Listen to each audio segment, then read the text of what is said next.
മൈസൂരിലെ ശ്രീരംഗപട്ടണത്ത് ഇന്നു പോയാലും നിങ്ങൾക്കൊരു സ്ഥാനം കാണാം. ബ്രിട്ടീഷുകാരൻ്റെ പടക്കോപ്പുകളോട് നേരിട്ടേറ്റുമുട്ടി രക്തസാക്ഷിത്വം വഹിച്ച ഒരു ദക്ഷിണേന്ത്യൻ സുൽത്താൻ്റെ അവസാന പോർമുഖം. കുറച്ചു മുന്നോട്ട് പോയാൽ ആ ധീരരക്തസാക്ഷിയുടെ ഖബറിടവും നിങ്ങൾക്ക് ദർശിക്കാം. ഒളിച്ചോടാം, സന്ധിയാവാം, വിശാലമായ കോട്ടക്കുള്ളിൽ പതിഞ്ഞിരിക്കാം.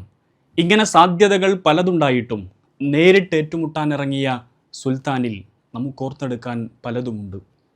ബ്രിട്ടീഷ് വിരുദ്ധ പോരാട്ടങ്ങളിലും ഇന്ത്യയുടെ സാമൂഹിക നിർമ്മിതിയിലും വലിയ സംഭാവനകൾ അർപ്പിച്ച ആ മഹത് ജീവിതം ചരിത്രരേഖകളിലും വേദികളിലും എന്തുകൊണ്ട് മതിയായ പ്രാധാന്യത്തോടെ അവതരിപ്പിക്കപ്പെട്ടില്ല? അല്ലെങ്കിൽ എന്തുകൊണ്ട് അത് തെറ്റായ ആഖ്യാനങ്ങൾക്ക് ഇരയായി എന്നത് പ്രധാന ചോദ്യമാണ്. ടിപ്പു എന്ന ഒരു മുസ്ലിം ഭരണാധികാരി ഒരു നൈതിക നാഗരിക ഭാവന ഉയർത്തിപ്പിടിച്ചു എന്നതാണ് പ്രധാന കാരണം. ദക്ഷിണേന്ത്യയിലെ തങ്ങളുടെ പ്രധാന ശത്രുക്കളായിരുന്ന മൈസൂർ ഭരണാധികാരികളെ അധമരായും ക്രൂരതയുടെ പര്യായവുമായാണ് ബ്രിട്ടീഷുകാർ ചിത്രീകരിച്ചത്. ഹൈദർ അലി, ടിപ്പു സുൽത്താൻ ദ്വയം മതഭ്രാന്തരാണെന്ന വാർപ്പു മാതൃക പ്രചരിപ്പിക്കേണ്ടത് അവരുടെ രാഷ്ട്രീയ ആവശ്യമായിരുന്നു. തദ്ദേശീയരായിരുന്ന ബ്രാഹ്മണർ, നായർ തുടങ്ങിയ കുലീന ജാതികളിൽ ആശങ്കയും ഭീതിയും വർദ്ധിപ്പിക്കുന്നതിൽ അവർ വിജയം കണ്ടു. ഈ കുലീന വിഭാഗങ്ങളെ ടിപ്പുവിനെതിരായി അണിനിരത്താൻ ബ്രിട്ടീഷുകാർക്ക് സാധിച്ചത് ഈ ഭീതി വളർത്തുന്നതിലൂടെയാണ്. ടിപ്പുവിനെ തുരത്തിയ ശേഷം ഭരണം തിരിച്ചു നൽകാമെന്ന ബ്രിട്ടീഷ് വാഗ്ദാനം പക്ഷേ നാട്ടുരാജാക്കന്മാർ തിരിച്ചറിയുമ്പോഴേക്കും മലബാർ ബ്രിട്ടീഷ് നുകത്തിനു കീഴിൽ അമർന്നു കഴിഞ്ഞിരുന്നു. ഇതേ കൊളോണിയൽ ആഖ്യാനങ്ങളും പ്രചാരണങ്ങളും ഇന്ത്യയിലെ തീവ്ര വലതുപക്ഷ ഹിന്ദുത്വ ശക്തികളും പിൽക്കാലത്ത് ഏറ്റെടുത്തു എന്ന് വേണം മനസ്സിലാക്കാൻ. മുസ്ലിം ഭീതി പരത്തുന്നതിൽ കൊളോണിയൽ ഹിന്ദുത്വ ആഖ്യാനങ്ങൾ കൈകോർക്കുന്ന വ്യത്യസ്ത സന്ദർഭങ്ങൾ ഇന്ത്യയിൽ പലയാവർത്തി സംഭവിച്ചതാണ്.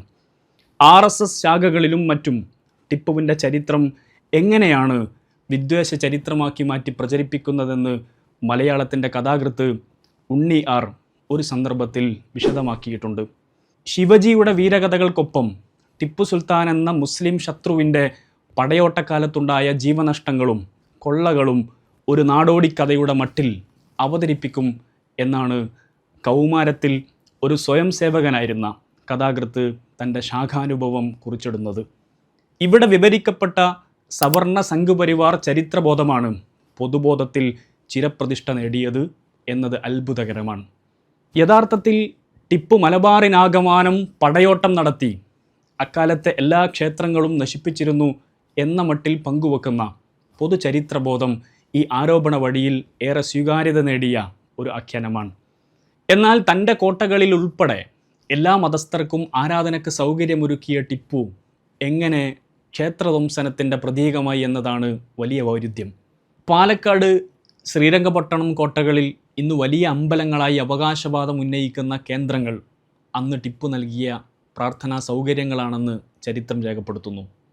അതുകൂടാതെ തന്നെ മലബാറിൽ ടിപ്പു പിടിച്ചടക്കിയ പ്രദേശങ്ങളിലെ 61 മതസ്ഥാപനങ്ങൾക്ക് അദ്ദേഹം ഭൂമി ഇനാം കൊടുക്കുന്നുണ്ട്.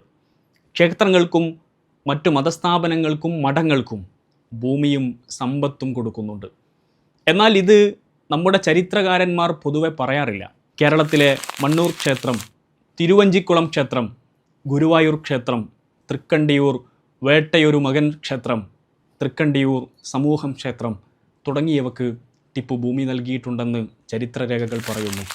കേരളത്തിൽ ആദ്യമായി കർശനമായൊരു നികുതി വ്യവസ്ഥ നടപ്പിലാക്കുക വഴി ജാതി ജന്മി സമ്പ്രദായത്തിൻ്റെ കടക്കൽ കത്തിവെക്കുകയായിരുന്നു ടിപ്പു സുൽത്താൻ ചെയ്തത്. ഇടത്തട്ടുകാരായ ജന്മിമാരുടെ അധികാരങ്ങൾ ഇല്ലാതാക്കുകയും എല്ലാതരം ഭൂമികൾക്കും നികുതി നിർബന്ധമാക്കുകയും ചെയ്തു. ബ്രിട്ടീഷ് ഭരണാധികാരികളുടെ സഹായികളെന്ന നിലയിലാണ് നാട്ടുരാജാക്കന്മാരെയും ജന്മികളെയും അദ്ദേഹം ആക്രമിച്ചത്. പ്രസ്തുത പോരാട്ടത്തിൻ്റെ തിരിച്ചടിയായി വേണം ടിപ്പുവിനെതിരെയുള്ള മതപരിവർത്തനം, ക്ഷേത്രദംസനം എന്നിവയിലൂന്നിയ പ്രചാരണങ്ങളെയും കലാപങ്ങളെയും കാണാൻ. അശരണനും അവർണനും വിദ്യാഭ്യാസ അവകാശം നേടിയെടുക്കുന്നതിനും സ്ത്രീകൾക്കുൾപ്പെടെ മാറുമറച്ച് ആത്മാഭിമാനത്തോടെ വഴി നടക്കാനുള്ള അവകാശം നേടിയെടുക്കുന്നതിലും ടിപ്പു എന്ന പോരാട്ടത്തിൻ്റെ ആദ്യ മാതൃക കേരളത്തിനും ദക്ഷിണേന്ത്യയ്ക്കും അവിസ്മരണീയ വ്യക്തിത്വമാണ്. നീതിപൂർവവും സർവമത സമഭാവനയോടെയും ഭരണം നടത്തിയ 40 വർഷത്തോളം മാത്രം ജീവിച്ച ടിപ്പു സുൽത്താൻ എന്ന രാജാവ് ബ്രിട്ടീഷുകാരുടെയും ഉന്നത ജാതി ഭൂപ്രഭുക്കന്മാരുടെയും പേടി സ്വപ്നമായിരുന്നു. ടിപ്പു സുൽത്താനും അദ്ദേഹത്തിൻ്റെ പിതാവ് ഹൈദരലി ഖാനും ബ്രിട്ടീഷ് ആധിപത്യത്തിനെതിരെ നേർക്കുനേർ ഏറ്റുമുട്ടി പടക്കളത്തിൽ വെച്ച് രക്തസാക്ഷികളായതാണ് എന്ന സത്യം നാം മറക്കാതിരിക്കുക. മറ്റേതൊരു നാട്ടുരാജാക്കന്മാരെപ്പോലെയും ബ്രിട്ടീഷുകാരുമായി സന്ധി ചെയ്യാനും അതുവഴി ഭരണം തുടരാനും അവർക്ക് സാധിക്കുമായിരുന്നു.